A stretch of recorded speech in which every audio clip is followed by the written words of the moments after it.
It's a really interesting painting to work on. One of the things that we wanted to address with this treatment was the structural integrity of the panel. Obviously, it's painted by Rubens, but there is something in there that's actually not Rubens. There have been a lot of alterations to the painting in the past, and we are now looking at how best to reintegrate the image with the better knowledge that we have now and all the imaging that we have and understanding of what's happened to the painting.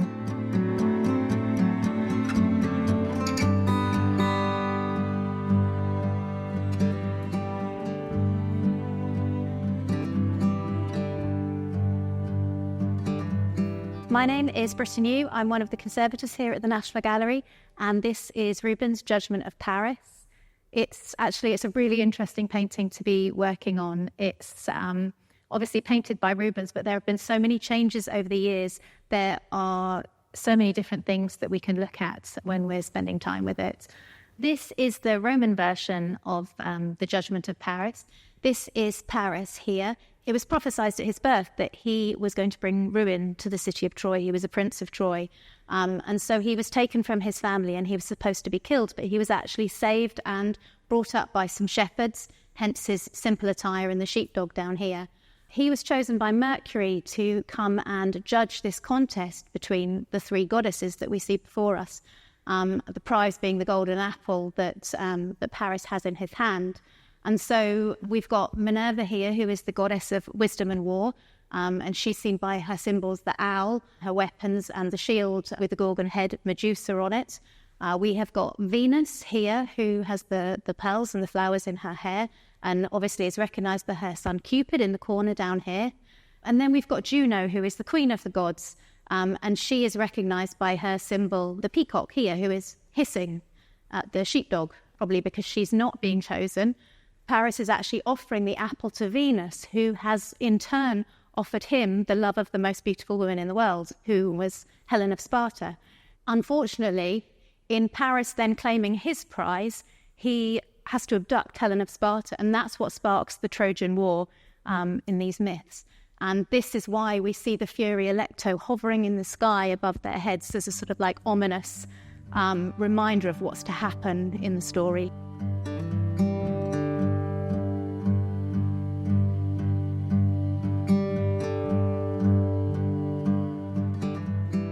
So that's the story as we see it now, but actually it's not quite how Rubens painted it. If you look really closely at the surface, you can start seeing that there have been some changes to the paint film. So during the restoration process, one of the things that we've been trying to look at is to really clarify what happened, when and by whom. So we've spent a lot of time with colleagues in the scientific department looking at cross-sections and non-invasive imaging techniques, and these all give us a snapshot of some of the changes that have happened to the painting. And what we've found out from this is that there seem to be two specific campaigns of changes in the painting, some by Rubens himself and some that appear to be over a layer of varnish that happened probably in the sort of like the last quarter of the 17th century or the first quarter of the 18th century, most likely while it was actually in the collection of Richelieu, because there are certain things we know about him that make us think that it's very likely that he would have tried to make this painting appear a little more modest. Some of the changes that Rubens made, and we can see certainly in some of these imaging techniques that there were a pair of doves here. We can also see that there was a putti in the sky hovering above Venus's head, and those have been painted out. One of the things that we can also see actually in the texture of the paint itself is that there have been changes to the drapery here across Venus's legs. So we can see that there are drying cracks. There's a deep blue paint beneath the legs. So the drapery actually used to come in front of the figure, but Rubens then changed the figure so that the drapery was actually behind her. In the Museum of Fine Arts in Dresden, there is a studio copy of the painting that shows actually a different scene from what we now see. So it's almost certainly how the painting looked when it left Rubens' studio. In this particular story, Paris had asked that in order to be able to judge the beauty of the goddesses, he needed them to undress. And so this is a moment when Mercury is demanding that they take their clothes off. And there are various putti around that are sort of like helping them. So Cupid is pulling off Venus's robe, and there's another putti that is pulling Minerva's undergarments off, which are then being folded by the putti that has now turned into Cupid, in fact, in the corner there.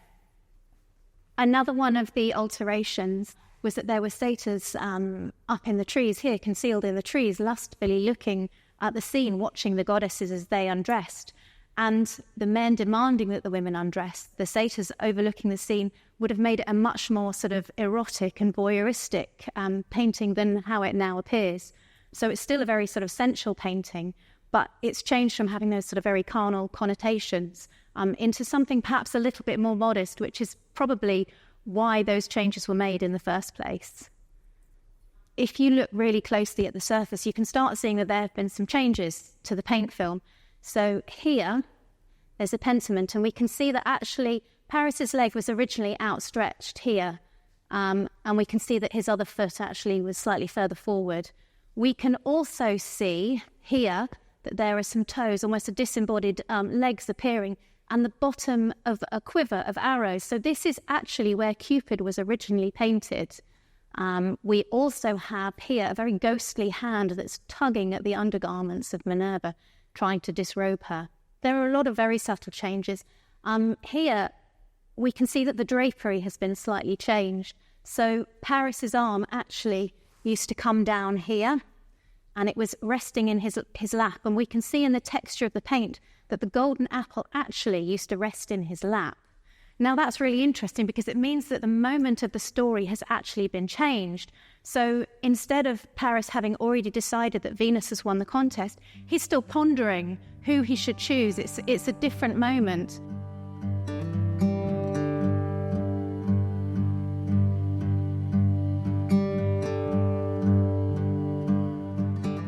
If we start by looking at the construction of the panel, actually the panel has been enlarged, which is actually not something unusual for Rubens at all. He had panel makers that would expand his panels, the same with canvases. So the original panel, which ended about here and here, is actually made up from 5 boards that had been joined horizontally with little dowels in between the boards. He then chose to expand the panel a little bit. We're not absolutely sure why. I think everything generally in the composition does fit within that slightly smaller space, apart from this putti, who is now Cupid, down here. But we can see from the X-radiograph and from the infrared that actually his position has changed. So that could be something that Rubens modified at the moment that he made this expansion. This is made up of 5 boards. There's a piece down the side here that's made up of 6 pieces, also of oak, the same type of wood, that have been jointed together, and then they have been half lapped onto the original panel. It would have to have that sort of join because it needed to be strong enough to withstand a sort of like an end grain butt join. So this has been half lapped onto the side, and then another piece has been put across the whole length that would have then supported this join on the right-hand side as well. We know that this adjustment in dimensions was made as part of the painting process, part of the original creation, because we can see that the gesso that has been laid over the panel here actually overlaps onto the original boards. So we know that this was all done as part of the original scheme by Rubens himself. It's quite interesting that the grain of the timber that he's chosen is all in the same direction. Some of his earlier panels have got different boards that are actually lying perpendicular to the original grain, and that causes real problems as the panels age because they start moving differently and cause splits and problems. And we can see how his understanding of how his works aged made a difference in how his panels were constructed, and this, is definitely one of his later works.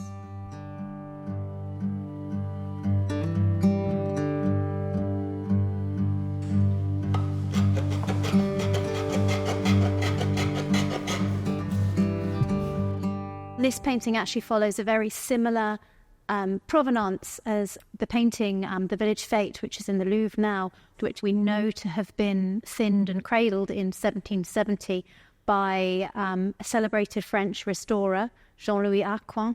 And he actually developed the adjustable cradle, which is this type of cradle here. Previously, cradles that were applied to the back of the paintings as reinforcements were fixed lattice works. These actually have sliding members that allow the painting still to move across the grain. And that was quite a big development in terms of panel conservation at the time.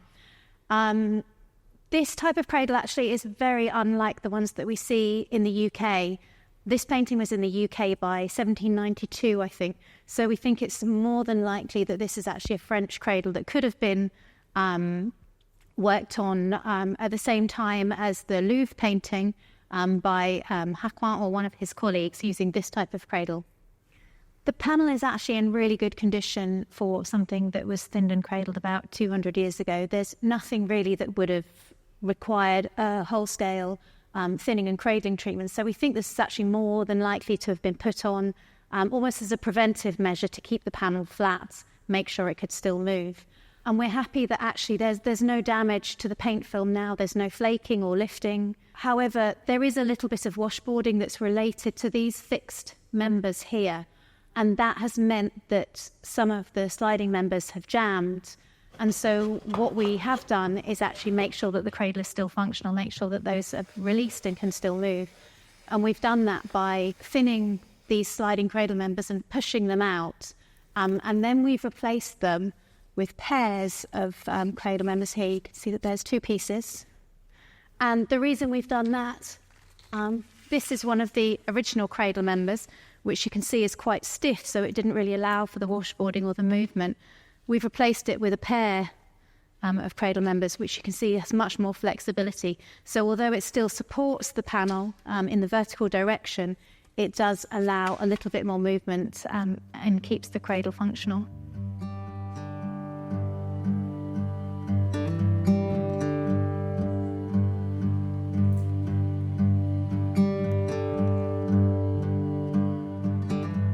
So there have been 3 conservation treatments to this painting since it's been in our collection. When it was acquired in 1844, it was cleaned and restored as part of that acquisition process.